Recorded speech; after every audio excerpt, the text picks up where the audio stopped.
Le 25 avril 1986, le réacteur 4 de la centrale ukrainienne de Tchernobyl doit être testé à faible puissance.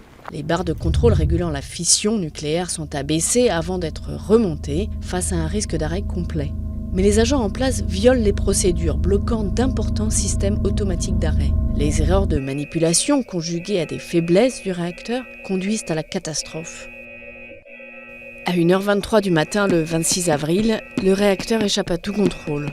Une explosion de vapeur se produit dans le bâtiment, la dalle supérieure du réacteur se soulève, puis retombe.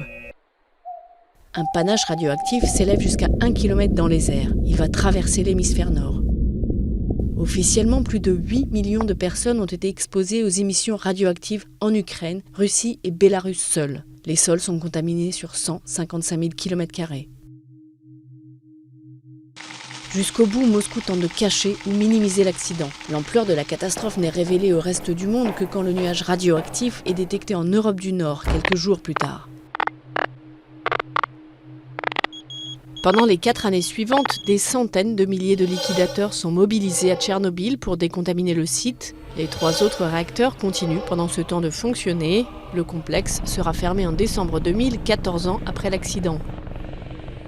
Le bilan de la catastrophe est toujours controversé, de 4 000 à 100 000 morts selon les sources.